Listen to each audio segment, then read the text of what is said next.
Hello दोस्तों, last video में हमने Node.js का फर्स्ट प्रोजेक्ट बनाया था जिसमें हमने यूजर CRUD API से बनाए थे। उस प्रोजेक्ट में हमने सारा कोड एक ही फाइल में रखा था जो फाइल थी app.js के अंदर। ठीक है, जितनी भी API बनाई थी हमने app.js के अंदर बनाई थी। अब क्या होता है, जब कभी आप रियल प्रोजेक्ट पे काम करते हो तो वहाँ तो MVC पैटर्न यूज होता है, और अगर आप वैसे भी देखोगे ना, हमने जब नॉर्मल app.js के अंदर बनाई थी फाइल है, मतलब जितना भी कोड लिखा था, अगर हमें 10-12 API लिखनी है ना तो बहुत ज़्यादा कॉम्प्लिकेट वो कोड हो जाता था। तो इसी के लिए हम MVC का यूज करेंगे। जो हमने अपना प्रोजेक्ट बनाया था उसी को पूरा प्रोजेक्ट हम ये MVC पे कन्वर्ट करेंगे। ठीक है, यहाँ पे M का मतलब हो जाता है मॉडल, जिसमें मॉडल में हम डेटाबेस के रिलेटेड सारा कोड लिखते हैं। व्यू के लिए होता है, व्यू तो अभी हम यूज नहीं करेंगे, पोस्टमैन के थ्रू सारा डेटा भेजेंगे। और C होता है कंट्रोलर, जिसमें हम अपना लॉजिक लिखते हैं। ठीक है, अब फर्स्ट हम देखते हैं अपना प्रोजेक्ट का स्ट्रक्चर हमारा MVC का कैसा होता है। तो उसके लिए देखो, मैंने रीडमी के अंदर लिख रखा है। आपको ये दो कमांड रन करनी है, एक तो npm initY, इससे आपका प्रोजेक्ट इनिशियलाइज हो जाएगा। दूसरा आपका है .env MySQL, जो भी इसके बेसिक चीज़ें हैं, और एक्सप्रेस, यहाँ पे सर्वर बनाने के लिए एक्सप्रेस भी आप इंस्टॉल कर लोगे। ये मैंने ऑलरेडी कर चुका हूँ मैं, तो मैं केवल आपको बता रहा हूँ। जैसे मैंने पूरा स्ट्रक्चर सारी फाइलें बना दी हैं और ये दोनों कमांड में रन कर चुका हूँ। .env फाइल के लिए होती है, MySQL 2 डेटाबेस के साथ कनेक्शन के लिए, एक्सप्रेस सर्वर बनाने के लिए। तो ये 3 कमांड आपको रन करनी है। अब देखते हैं हमारा प्रोजेक्ट का स्ट्रक्चर क्या है। देखो, नोड फर्स्ट प्रोजेक्ट, ये मेरा फोल्डर का नेम है। ठीक है, उसके बाद आता है ये जो फर्स्ट लाइन है, ये रूट लाइन आपको सारे इसमें बनाने हैं। जैसे कंट्रोलर है, आप एक अपना फोल्डर बनाएंगे कंट्रोलर, एक बनाएंगे मॉडल, एक बनाएंगे राउट, एक कन्फिग, env app.js और package.json, ये सब एक साथ होंगे। अगर मैं ना इनको बंद कर दूं तो आप देखोगे, ये देखिए ये सब एक साथ है। कन्फिग है, कंट्रोलर, मॉडल्स और आपका राउट्स, app.js, package.json, ये सब एक साथ है। ठीक है, फिर आते हैं हम कंट्रोलर के अंदर, आप बनाओगे यूजर कंट्रोलर, कंट्रोलर के अंदर यूजर कंट्रोलर, उसी तरह मॉडल के अंदर यूजर मॉडल, आप देख लीजिए, और राउट के अंदर यूजर राउट, और कन्फिग के अंदर db.js। तो ये है आपका प्रोजेक्ट का स्ट्रक्चर, जो मैंने सारी फाइलें बना दी हैं। इनके अंदर कुछ लिखा नहीं है, बस जस्ट फाइल बनाई है। ठीक है, अब हम फर्स्ट करेंगे डेटाबेस कनेक्शन। तो डेटाबेस कनेक्शन के लिए मैं db.js के अंदर आता हूँ। ये आपको ऑलरेडी पता है क्योंकि आपने ये पिछले प्रोजेक्ट में यूज कर रखा है, बट फिर भी मैं एक बार के लिए इसे क्लियर कर देता हूँ। देखो, यहाँ पे आपने MySQL को इंपोर्ट किया, उसके बाद env फाइल को इंपोर्ट किया। अब आप सोच रहे होंगे env फाइल को इंपोर्ट क्यों किया, तो मैं env भी दिखा देता हूँ। env के अंदर हमने 4 चीज़ें डिफाइन कर रखी हैं। आपका पोर्ट क्या बनेगा, आपका होस्ट क्या है, यूजर कौन है, पासवर्ड क्या है, और डेटाबेस का नेम क्या है आपके। आप इधर आएंगे तो आपको डेटाबेस का नेम दिख जाएगा। आप यहाँ पे, कहाँ गया मेरा डेटाबेस, ये है। ठीक है, सॉरी, नोड प्रोजेक्ट फर्स्ट, ये मेरा डेटाबेस का नाम है। ठीक है, अब आते हैं db.js में। यहाँ पे const db एक वेरिएबल, जिसके अंदर हमने इन सबको रख दिया है। तो इसके लिए क्या किया, MySQL dot create connection, create connection के थ्रू कनेक्शन क्रिएट होता है। होस्ट के अंदर हम होस्ट को लाए कहाँ से, process.env इधर से, इस फाइल से हमने होस्ट को उठाया और इस वेरिएबल पे रख दिया। सेम उसी वे पे हमने db यूजर को भी उठाया, यूजर के अंदर रख दिया, पासवर्ड को भी और डेटाबेस को भी।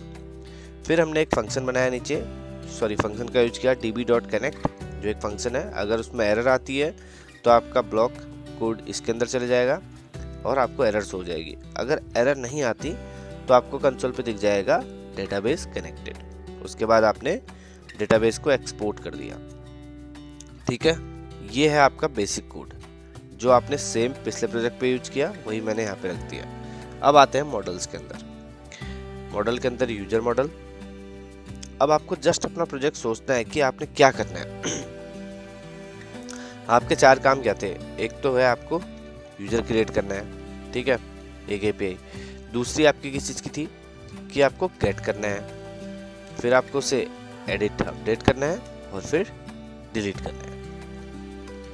ये आपके प्रोजेक्ट के बेसिक 4 स्टेप है, मान लो। ठीक है, तो आपके माइंड पे क्लियर है कि यार मुझे पहले यूजर को क्रिएट करना है, तभी मैं यूजर को गेट कर सकता हूँ जब वो क्रिएट होगा। जब यूजर क्रिएट होगा, गेट होगा, तब आप उसे अपडेट कर सकते हो। अपडेट कैसे होगा? आईडी के बेस में। कैसे वो हम कोड में देखेंगे। सेम उसी में डिलीट का भी है। बट अब यूजर क्रिएट कहाँ होगा? अब आप किसी फाइल को बना रहे हो ना, तो आप इस तरीके से सोचो कि यार अपने कोड को लिख रहे हो तो आप पहले एक रफ पे या नॉर्मल अपने प्रोजेक्ट का स्ट्रक्चर और आपका कोड कैसे चलेगा वो लास्ट तक के सारे स्टेप अपने लिख लो या माइंड पे सोच लो। देखो, आपने सोचा कि यार मैं यूजर को क्रिएट करने तो आया, पर मैं यूजर को क्रिएट कहाँ करूँगा? तो आप गए, आपने डेटाबेस बनाया, फिर आप आए यूजर मॉडल पे, आप क्वेरी लिखने लगे, बट आपको फिर याद आया यार मेरे को इसको मैं डेटाबेस में भेजूंगा कैसे? तो आप तभी भेज पाओगे जब आप डेटाबेस का कनेक्शन इस फाइल पे लाओगे। तो डेटाबेस के कनेक्शन को इस फाइल पे कैसे लाएंगे? कॉन्स्ट डीबी, कहाँ है डीबी? रिक्वायर कर लेंगे, तो आपका डीबी है। जब आप डबल डॉट स्लैश करेंगे तो आप कन्फिग पाएंगे। देखिए, कन्फिग के अंदर आपका डीबी है। डीबी भी लिख सकते हो, डीबी डॉट जेएस भी लिख सकते हो, ठीक है। और नोड में आप सेमीकोलन नहीं भी लगाओगे एरर नहीं आएगी, बट लगा के चलते हैं, ठीक है। अब आता हूँ मैं क्रिएट करने के लिए। तो उसके लिए मैं आता हूँ क्रिएट के फंक्शन के अंदर मैं लिखूंगा एक्सपोर्ट। एक्सपोर्ट यहाँ पे क्या करेगा? आपके फंक्शन को एक्सपोर्ट करेगा। क्रिएट यूजर नाम रख लेते हैं हम अपने फंक्शन का, ठीक है। अब क्रिएट यूजर करते वक्त आपको पता है आप क्या क्या भेज रहे थे? नेम और ईमेल। तो यहाँ पे भी हम नेम और ईमेल लेंगे। वो कैसे? वो आप एक फंक्शन बनाएंगे, फंक्शन के अंदर आप भेजेंगे अपना नेम, ईमेल और कॉल बैक। कॉल बैक क्यों यूज करता है आपको पता है? डेटाबेस असिंक्रोनस होता है तो उसके साथ कॉल बैक का यूज किया जाता है जब भी एरर या किसी भी चीज़ को हैंडल करने के लिए। उसके बाद हम आते हैं नेक्स्ट स्टेप पे, जहाँ पे आप अपनी क्वेरी लिख देंगे। क्वेरी क्या होगी? Const SQL.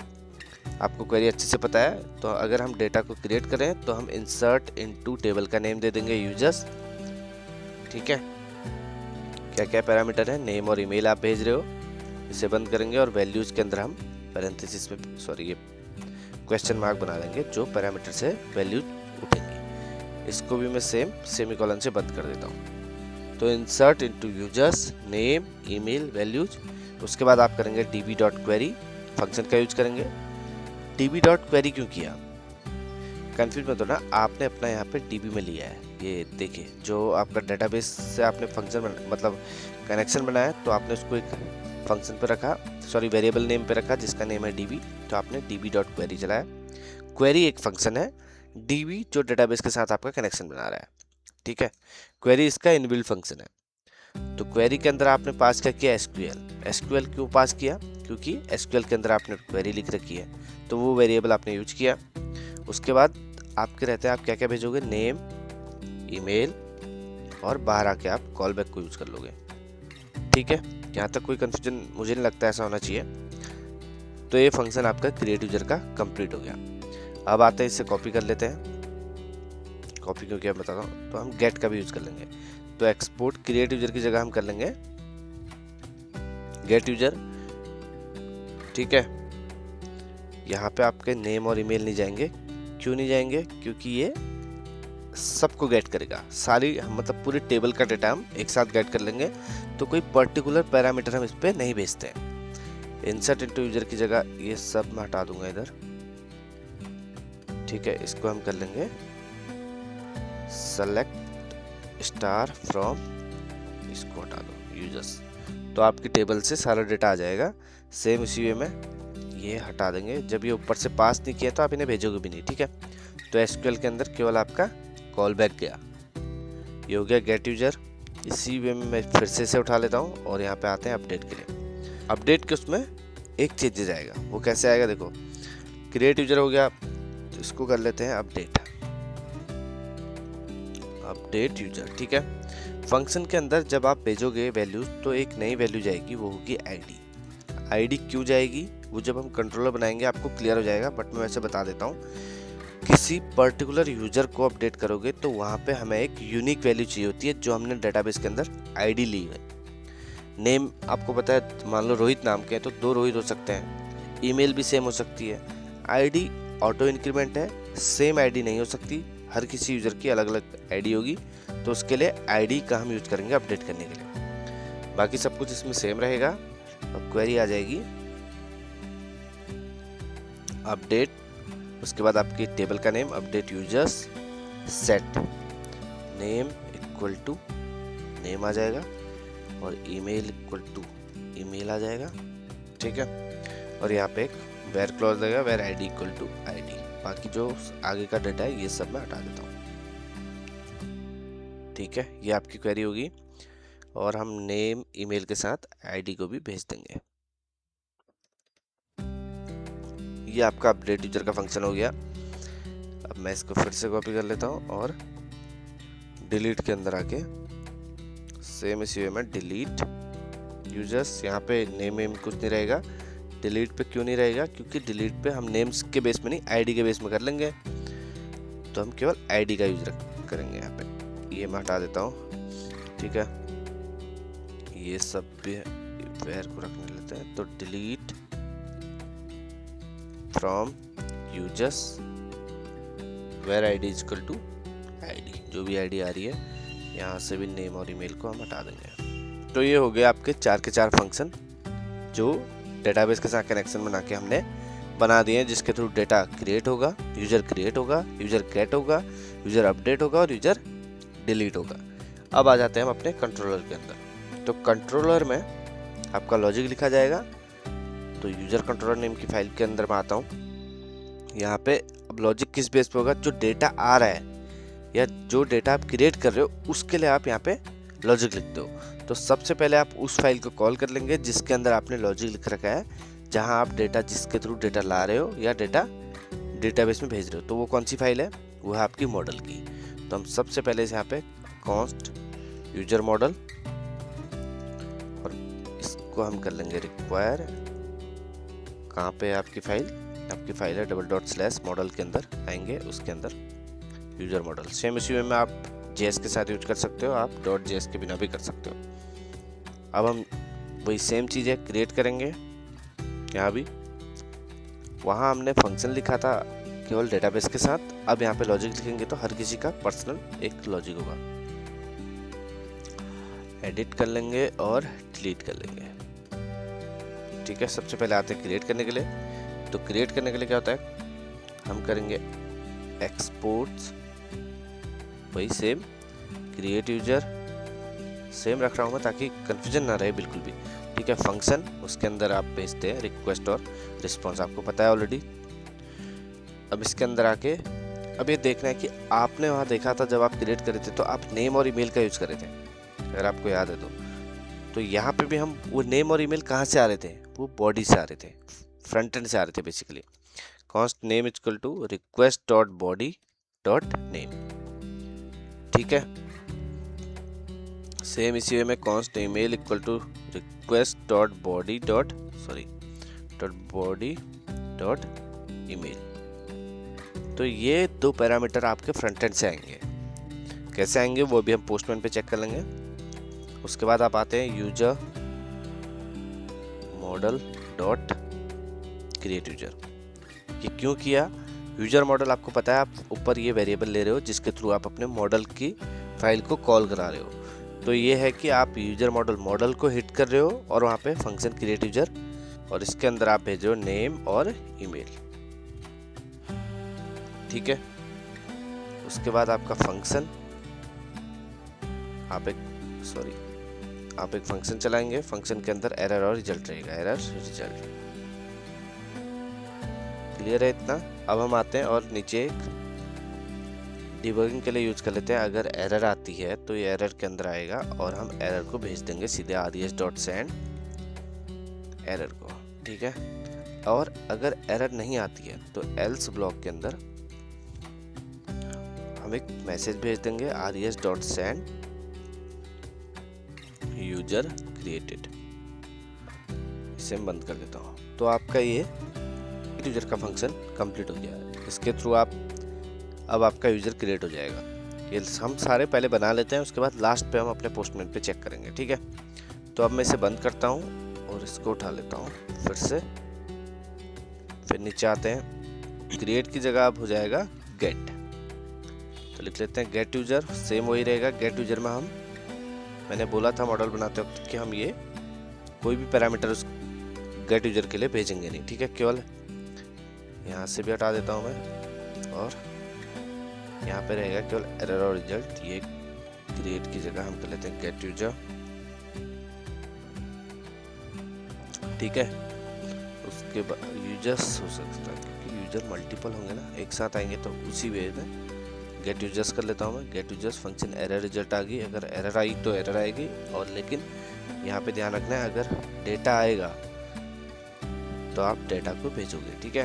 वो कैसे, जेसन के रूप में रिजल्ट, ठीक है। ये आपका गेट यूजर का भी कंप्लीट हो गया। उसके बाद आते हैं एडिट का। तो एडिट के लिए आप करेंगे क्या, इसको करेंगे हम अपडेट यूजर, ठीक है। सब कुछ सेम रहेगा। यहाँ पे आपको एक चीज़ और भेजनी पड़ेगी, कॉन्स्ट आईडी होगी रिक्वेस्ट पैरम्स। मैं आपको बताता हूँ पैरम्स क्या होते हैं, डॉट आईडी,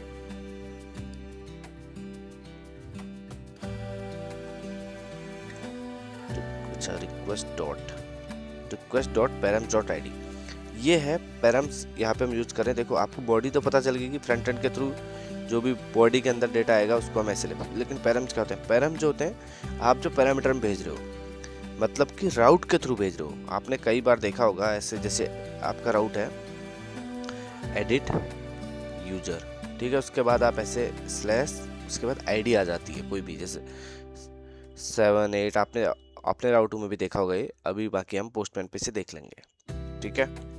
क्रिएट की जगह से कर लेते हैं एडिट। अब आप सोच रहे होंगे ऊपर मैंने गेट यूजर्स यूज किया, लेकिन यहाँ पे ना तो मैंने अपडेट यूजर्स किया ना एडिट यूजर्स, ये क्यों, इसे भी मैं सेम रख लेता हूँ, पहले तो अपडेट कर लेता हूँ, ठीक है। ये इसलिए क्योंकि आप एक बार में केवल एक यूजर को अपडेट कर रहे हो, ठीक है। तो उसी वे में आप सोचोगे ना तो आपका कोड अपने आप सही हो जाएगा, और ये कोई सामने वाला या दूसरा डेवलपर उस कोड को सही करेगा तो उसके लिए भी बहुत ईजी पड़ेगा। इसीलिए मैंने उसको अपडेट यूजर लिखा और ऊपर से गेट यूजर्स किया। गेट यूजर्स में आपके मल्टीपल यूजर्स आएंगे, लेकिन अपडेट करते वक्त आप केवल एक यूजर को अपडेट करोगे। तो यहाँ पे आप नेम ईमेल के साथ आईडी को भी भेज दोगे, ठीक है।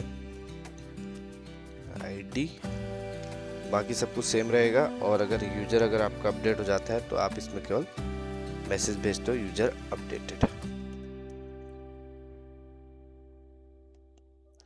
अब आते हैं हम डिलीट के लिए। तो मैं डिलीट के लिए भी क्या कर लेता हूँ, इसको कर लेते हैं डिलीट यूजर। ये सब कुछ सेम रहेगा, कुछ नहीं जाएगा बॉडी में, केवल पैरम्स में आएगी आईडी।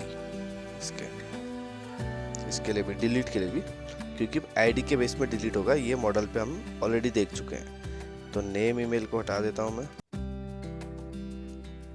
और क्रिएट की जगह हमारा रहेगा डिलीट यूजर। हम क्या भेजेंगे यहाँ पे आईडी के साथ फंक्शन, सब कुछ सही रहा, ठीक है। और अगर ये हो गया तो डिलीट, तो आपका डिलीट भी हो गया। तो चारों एपीआई आपके यहाँ पे कंप्लीट होगी। अब आते हैं हम अपने राउट्स के अंदर। तो राउट्स को एड करने के लिए सबसे पहले आपका सर्वर हिट होगा, तो हम पहले सर्वर को एड कर लेते हैं। कॉन्स्ट एक्सप्रेस कॉल कर लेते हैं, बेसिकली रिक्वायर, इसके अंदर आपका रहेगा एक्सप्रेस, ठीक है। एक्सप्रेस आपने इंस्टॉल करी है, याद रखना। उसके बाद आप एक्सप्रेस के थ्रू राउटर को कॉल कराओगे। अगर आपको अपने राउट चलाने हैं तो आपके नोड में राउटर का होना जरूरी है, जो कि एक्सप्रेस के थ्रू आपके पास आ जाएगा। तो उसको हम क्या करेंगे, कॉन्स्ट, इसको मैं कर लेता हूँ राउटर, ठीक है, राउटर, और एक्सप्रेस के थ्रू एक्सप्रेस डॉट राउटर। आपको क्लियर कर दूं, ये आर, राउटर का आर आपको कैपिटल रखना पड़ेगा, आप स्मॉल रखोगे तो एरर आ जाती है, ठीक है, याद रखना आप।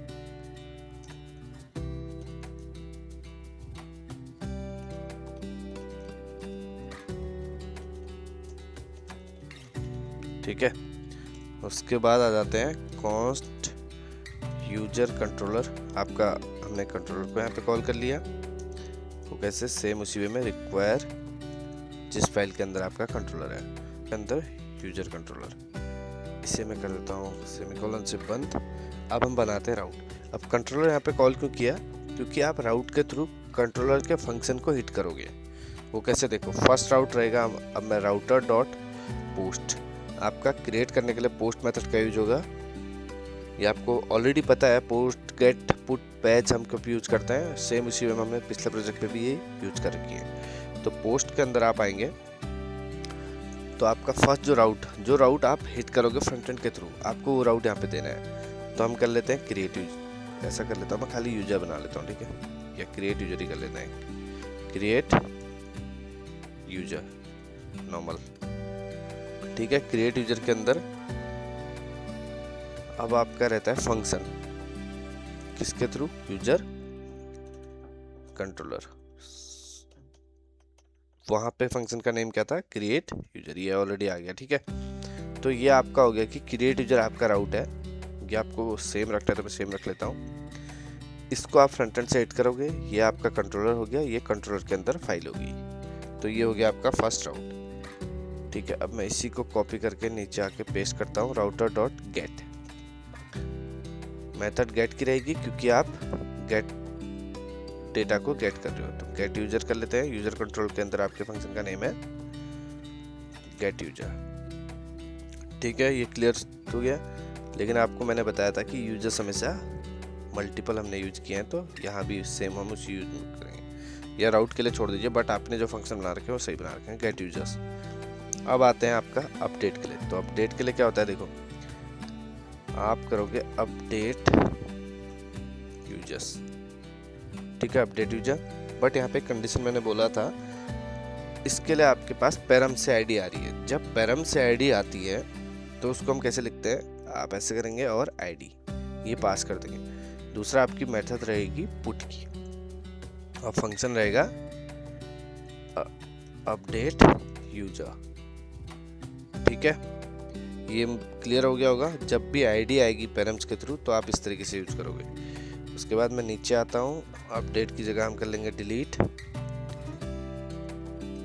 डिलीट पे भी हमने आईडी सेम उसी तरीके से पास करी थी पैरम्स के थ्रू, तो मैं यहाँ भी आईडी राउट में भी पास कर दूंगा। ये आपकी 4 की 4 एपीआई के लिए 4 के 4 राउट बन गए हैं, ठीक है। अब हम क्या करेंगे, मॉड्यूल डॉट एक्सपोर्ट्स, तो आपने इस फाइल को भी एक्सपोर्ट कर दिया।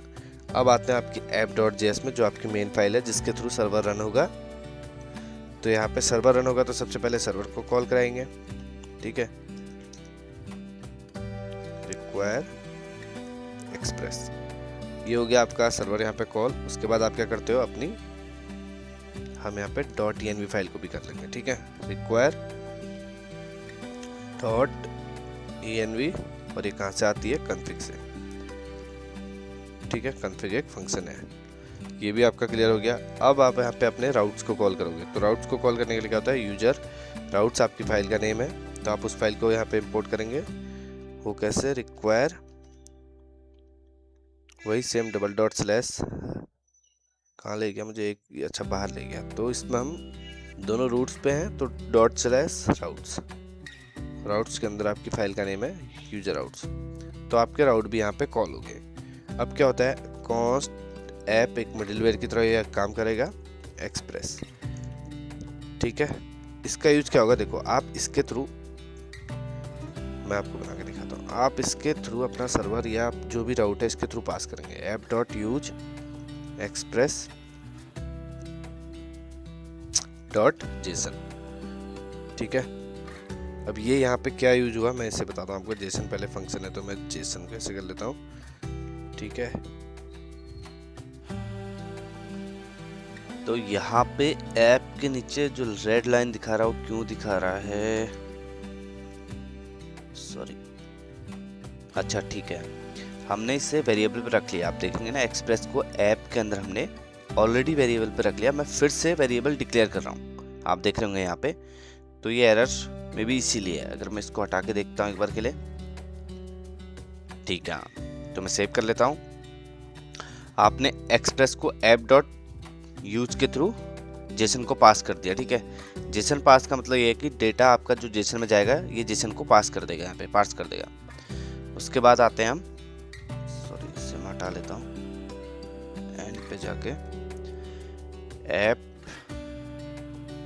डॉट यूज,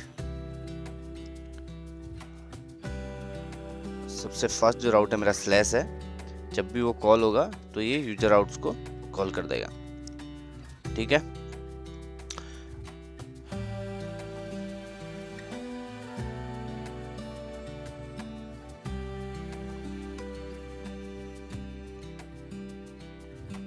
उसके बाद हम कर लेते हैं ऐप डॉट लिसन, जो भी आपके पोर्ट पे सर्वर आप रन करेंगे तो process dot env dot port. ये पोर्ट कहाँ से आया? पोर्ट आपका env से आएगा। अगर आप env पे जाएंगे तो यहाँ पे आपने पोर्ट ले रखा है, तो मैंने उसी पोर्ट को कॉल करा लिया, ठीक है। उसके बाद आप करते हो फंक्शन, आपने फंक्शन बनाया, फिर आपने कर दिया कंसोल पे कंसोल डॉट लॉग। अगर आपका सर्वर चलता है तो आपने कर लिया सर्वर रनिंग ऑन पोर्ट 3000। ये जब भी आपका सर्वर रन होगा तो आपको कंसोल पे दिख जाएगा, ठीक है। तो मैं इसे कर लेता हूँ सेव। अब हम अपने टर्मिनल पे आते हैं, तो आपका कोड पूरा कंप्लीट हो गया। देखिए आपने, अगर आप स्ट्रक्चर के बेस में जाते हैं तो मैं यहाँ पे आता हूँ, आपने कंट्रोलर के अंदर यूजर कंट्रोलर बनाई, उसमें अपना बिजनेस लॉजिक लिखा। उसके बाद आप आए अपने मॉडल के अंदर, मॉडल पर आपने डेटाबेस के साथ कनेक्शन, जो भी क्वेरीज हैं जो डेटा फैच कर रही हैं या डेटा को पुट कर रही हैं, वो आपने मॉडल के अंदर लिखी। फिर आप राउट्स के अंदर आए, आपने राउट्स में अपना मॉडल कॉल किया और उसके बेस में कंट्रोलर कॉल किया, उसके बेस में आपने राउट बना दिए। कॉन्फ़िग के अंदर आपने डेटाबेस की कनेक्टिविटी को रखा। env के अंदर आपने अपने वेरिएबल्स रख लिए जो आपको बार बार रीयूज करने हैं, और app.js में आपने बेसिक कोड लिखा जिसके थ्रू आप अपने पूरे सर्वर को रन करेंगे। तो ठीक है, अब मैं अपने टर्मिनल के अंदर आ गया हूँ और मैं अब इसे रन कर लेता हूँ। तो उसके लिए nodemon app.js, देखो मैंने nodemon का यूज किया, अभी मैंने नोड का यूज नहीं किया। नहीं तो हम नॉर्मल क्या कैसे रन करते हैं, node app.js। बट इस केस में क्या होता है, आपको बार बार सर्वर को स्टार्ट और फिर उसको स्टॉप करना होता था, फिर से आप कुछ चेंजेस करते थे तो आप फिर से उसे स्टार्ट करते थे। बट नोडमोन में ऐसा नहीं है। नोडमोन के साथ जब आप अपने सर्वर को रन करेंगे तो जो भी आप चेंजेस करेंगे सर्वर खुद ब खुद रिस्टार्ट हो जाएगा। चला के देखते हैं। तो एक एरर आई है, router dot post is not a function. Router dot post आपने यहाँ पे यूज किया है, तो इसमें एरर क्यों शो कर रहा है देख लेते हैं। आपका राउटर डॉट पोस्ट, राउटर कहाँ से आया, यहाँ से आया। एक्सप्रेस, अच्छा सॉरी, ये एक फंक्शन है। अब मैं इसे चलाऊंगा तो ये चल जाएगा। आप देखिए डेटाबेस कनेक्टेड, तो आपका कोड बिल्कुल कंप्लीटली रन हो चुका है। अब हम आते हैं अपने पोस्टमैन के अंदर, इसे मैं अभी के लिए बंद कर देता हूँ और फर्स्ट मैं आपको दिखा देता हूँ कि आपके टेबल्स के अंदर डेटा है या नहीं है। तो हम शो टेबल्स करेंगे और इधर सेलेक्ट स्टार फ्रॉम यूजर्स किया तो यहाँ पे ये एम्प्टी रखी है मैंने। तो फर्स्ट हम सेम ही है तो मैं इसे कॉपी करता हूँ, ठीक है, और एक नया राउट क्रिएट करता हूँ। तो गेट, सॉरी ये क्या पूरा ठीक है, डिलीट यूजर को मैं हटा के इसकी जगह हम कर लेंगे फर्स्ट क्रिएट यूजर। मैं आता हूँ अपने कोड पे और देख लेता हूँ कि मेथड कौन सी है। क्रिएट यूजर हमारा फंक्शन है, सॉरी राउट है, जिसके थ्रू मैं पोस्ट मेथड के थ्रू इसे रन कर रहा हूँ। तो मैं इसे पोस्ट कर लूँगा, पोस्ट क्रिएट यूजर। और क्रिएट यूजर में हम क्या क्या पास कर रहे हैं तो वो मुझे मिल जाएगा आपके कंट्रोलर के अंदर। जब मैं आऊँगा तो यहाँ पे हम भेज रहे हैं बॉडी के अंदर नेम और ईमेल। अब मैं पहले ही बता देता हूँ आपको बॉडी के अंदर कैसे भेजते हैं। उसके लिए आप देख रहे होंगे यहाँ पे बॉडी पे आएंगे, रॉ को चूज करेंगे और यहाँ पे आप ऑब्जेक्ट में डेटा भेजेंगे। वो कैसे, तो उसको मैं ऐसे कर लूँगा। और फर्स्ट है मेरा नेम, तो मैंने ले लिया नेम, नेम पे मैंने ले लिया, जैसे थॉमस ले लेते हैं, ठीक है। सेम इसी वे पे मैं ईमेल चूज कर लूँगा और ईमेल में, तो ये डेटा मैं फ्रंट एंड के थ्रू बॉडी पे पास कर रहा हूँ। पोस्ट की मेथड है, क्रिएट यूजर आपने यहाँ से राउट उठाया है। अगर आप देखेंगे यूजर राउट्स के अंदर, मैं इसे टर्मिनल को क्लोज कर देता हूँ, यहाँ पे आपने क्रिएट यूजर यूज किया है। अब मैं इसे सेंड करता हूँ तो क्या आता है देखते हैं। मैंने सेंड किया तो इसने आपको रिस्पांस दिया है, जो बैकएंड से आपका रिस्पांस आया है। अगर आप अपने कंट्रोलर के अंदर जाएंगे तो आपका res.send, ये आपने रिस्पांस भेजा था, res हो गया रिस्पांस, सेंड आपने भेज दिया यूजर क्रिएटेड, तो ये यूजर क्रिएट हो गया है। इसी वे पे मैं अगर एक और कर लेते हैं, पहले इसे मैं लिख लेता हूँ बॉब और इसकी ईमेल को भी बॉब करके मैं फिर से सेंड करता हूँ। तो फिर से क्या आता है देखते हैं, यूजर क्रिएटेड। अब फर्स्ट मैं क्या करता हूँ, आपके डेटाबेस में जाके चेक कर लेता हूँ। तो आप यहाँ पे देख रहे होंगे ID 7, ID 8, टॉम्स और बॉब। तो आपके दोनों यूजर क्रिएट हो गए हैं। अब आप सोच रहे होंगे ID 1 2 3 क्यों नहीं आई? ये इसलिए नहीं आई, ऑटो इंक्रीमेंट थी। जब हमने पिछला प्रोजेक्ट बनाया था वहाँ पे भी हमने यूजर क्रिएट किए थे, जो मैंने अभी डिलीट कर दिए। तो ID इसीलिए 7 से शुरू हुई, इस पर कंफ्यूज नहीं होना है। अब यहाँ पे आता हूँ, देखो अभी के लिए क्या किया आपने, आप बार बार जा रहे हैं डेटाबेस पे, select star from users use कर रहे हैं। तो आपने जो गेट की API बनाई है यूजर को गेट करने की, तो उसको यूज कर लेंगे हम। तो वो थी आपकी गेट यूजर, गेट यूजर्स। मैं क्रॉस चेक कर लेता हूँ, गेट यूजर्स ही है, फंक्शन आपका गेट यूजर्स है, राउट आपका गेट यूजर। तो राउट को मैं गेट यूजर ही रखता हूँ। अभी आपको बॉडी पे डेटा नहीं भेजना है। अगर आप अपने कोड में आएंगे तो कोड से भी आप देख सकते हैं, यूजर कंट्रोल के अंदर गेट यूजर पे आपने कोई भी पैरामीटर नहीं लिया है। तो मैं नन कर लूँगा और इसे सेंड कर दूँगा। तो देखते हैं क्या होता है। गेट की मेथड है, एरर दी 500, किसे वो फंक्शन मिला ही नहीं। User model dot gate user is not a function. अब यहाँ पे आता हूँ मैं यूजर मॉडल के अंदर, सॉरी यूजर राउट्स के अंदर, gate user user controller dot gate users. First में इधर आया गेट यूजर और मॉडल के अंदर मैंने गेट यूजर्स यूज किया है। मैं यहाँ पे क्लिक करके मॉडल के अंदर जाता हूँ, ठीक है। तो मॉडल के अंदर चले गया, यहाँ पे गेट यूजर है, ठीक है। तो थोड़ा फंक्शन नेमिंग पे ध्यान रखना है। मैं इसको गेट यूजर कर लेता हूँ और फिर से मैं इस कोड को सेंड करता हूँ। एक बार देखते हैं क्या होता है। तो आपका डेटा अब आ गया है, ठीक है। आप देख रहे होंगे ID आ गई, इसको ऐसे रख लिया मैंने, ID आ गई 7 और 8 थॉमस बॉब, जो आपका सेम आपने डेटाबेस पे देखा था, आप देखिए। तो ये होगी आपकी क्रिएट की और गेट की। अब आते हैं अपडेट की। तो अपडेट के लिए मैं फिर से कोड के अंदर जाता हूँ। पहले मैं अपना राउट देखता हूँ, मेरा राउट क्या है। मेरा राउट है अपडेट यूजर। तो मैं इधर आऊँगा और इसको अपडेट यूजर कर लिया मैंने। मेथड है पुट, तो मैं मेथड को पुट यूज कर लूँगा।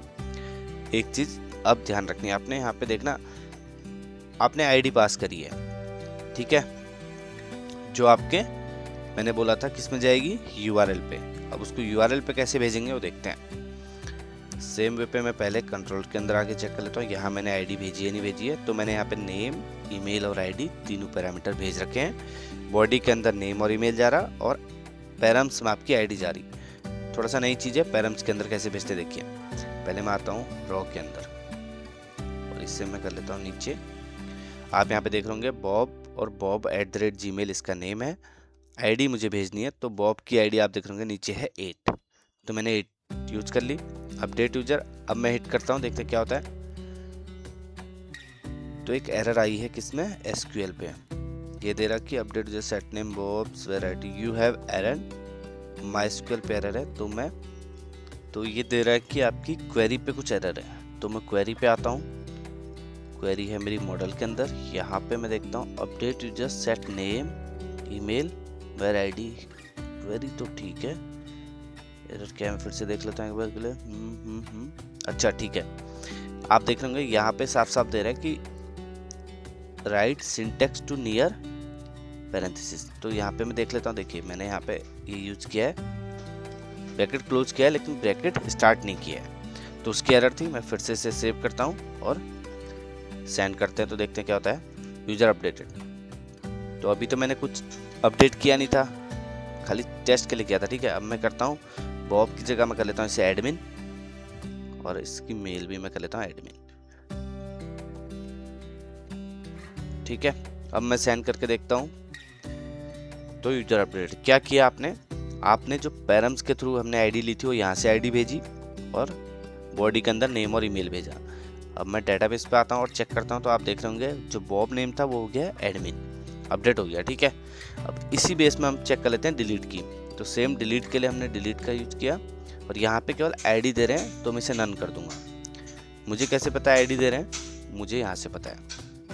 जब मैंने यूजर कंट्रोल के अंदर फंक्शन लिखा था तो मैंने यहाँ पे केवल पैरम्स पे ID दे रखी है। अब मैं इसे सेंड करके देखता हूँ तो क्या होता है, देखते हैं। फिर से एरर, अच्छा सॉरी, डिलीट अपडेट यूजर की जगह सॉरी डिलीट यूजर हमने यूज किया था, तो डिलीट यूजर मैंने ले लिया। अब मैं सेंड करके देखता हूँ, तो इसने एरर दिया 404 नॉट फाउंड। इट मीन्स इसे मिला ही नहीं राउट। क्यों नहीं मिला? आपका ये सब कुछ सेम यहाँ पे ठीक है, बट यहाँ पे मेथड पुट किए हैं। देखो ये एरर जो है ना, मैं बताता हूँ, कुछ एरर आपको ये कोड पे रख के रख रहा हूँ ताकि आपको क्लियरिटी हो जाए कि अगर ऐसा होगा तो आप उस एरर को हैंडल कैसे करोगे। देखो कोड लिखना तो बहुत ईजी है, अभी चैट जीपीटी करोगे पूरा कोड आ जाता है। अब बात ये है कि आप एरर हैंडलिंग कर पा रहे हैं या नहीं कर पा रहे हैं। ये एरर्स आपके कोड में आएंगी, ये बेसिक है कि ये गलतियाँ सबसे होती हैं। आप कितना भी ध्यान लगा लो, कितने फोकस से कर लो, कुछ ना कुछ एरर उस पर रह जाती है मिस। तुम बस उनको हैंडल करने का आपको ऑप्शन दे रहा हूँ कि आप इस तरीके से उन्हें हैंडल कर सकते हैं। तो इसे मैं डिलीट कर लेता हूँ। अब हम सेम कोड को रन करेंगे तो ये रन हो जाएगा, ठीक है, आपको एरर नहीं आएगी। तो उसमें सॉरी वो मैंने कॉपी किया था, तो इट मीन्स यहाँ भी रह गया होगा। तो यहाँ पे आता हूँ मैं, ये देखिए, ठीक है। बस ये समझने की बात है, छोटी छोटी चीज़ें आपको क्लियर। जितनी एरर हम प्रैक्टिस के वक्त जितनी ज़्यादा एरर्स आएंगी उतनी ज़्यादा हम स्ट्रांग होते जाएंगे, ठीक है। तो आप ये मत समझना कि एरर आ रही है यार, बार बार गड़बड़ हो रही है, ऐसा कुछ नहीं है। अब आप इसे सेंड करेंगे तो ये रन हो जाएगा, इसमें कोई एरर नहीं आएगी, ठीक है। तो यूजर डिलीटेड। अब मैं आपके टर्मिनल पे आके फिर से रन करता हूँ, तो अब इधर केवल थॉमस है। हम थॉमस को भी डिलीट कर सकते हैं, तो उसके लिए 7 ID और आप सेंड कर देंगे तो थॉमस भी आपका डिलीट हो जाएगा। जब आप ऐसे करेंगे तो आपको क्लियर दिख जाएगा एम्प्टी। अब इसी वे पे मैं करता हूँ इसे फिर से गेट की और गेट यूजर, ठीक है। फिर रन करके देखते हैं, सॉरी गेट यूजर्स नहीं, यूजर। तो अब आप देख रहे होंगे एम्प्टी एरे आपके पास आ गया, क्योंकि डेटा है ही नहीं अब टेबल के अंदर, ठीक है। तो ये आपने अपनी चार एपीआई जिसमें आपने क्रिएट की, गेट की, अपडेट की और डिलीट की एपीआई एमवीसी पैटर्न पे यूज कर लिए हैं। फर्स्ट आपने नॉर्मल हमने नोड के अंदर कोड लिखा जो एक ही फाइल के अंदर था app.js के अंदर, फिर हमने उसे एमवीसी पैटर्न पे डिस्ट्रीब्यूट कर दिया। मॉडल के अंदर मॉडल का कोड लिखा, कंट्रोल के अंदर कंट्रोलर का राउट बनाए और app.js को उसे रन किया। तो ये वीडियो आपने सिंपल Node.js प्रोजेक्ट को एमवीसी पैटर्न में कन्वर्ट किया और देखा मॉडल में डेटाबेस क्वेरी होती हैं, कंट्रोलर के अंदर आप लॉजिक लिखते हो, राउट्स में एपीआई डिफाइन होती हैं, ठीक है। अब हमने ये स्ट्रक्चर यूज क्यों किया? देखो इसका फ़ायदा क्या है, इससे प्रोजेक्ट क्लीन, स्केलेबल और मेंटेनेबल हो जाता है। आपने खुद देख लिया, वहाँ पे आप app.js के अंदर ढूंढते थे, कुछ एरर आ गई, यहाँ पे आपको क्लियर पता चल जा रहा है एरर कहाँ पे, आप सीधे उस फाइल के अंदर जा रहे हो, ठीक है। अब नेक्स्ट वीडियो में हम लॉगिन रजिस्टर एपीआई को JWT टोकन और मिडिलवेयर के साथ यूज करेंगे, जो हमारा नेक्स्ट प्रोजेक्ट होगा। छोटे छोटे प्रोजेक्ट के साथ काम करते रहेंगे ताकि चीज़ें धीरे धीरे क्लियर होते रहें।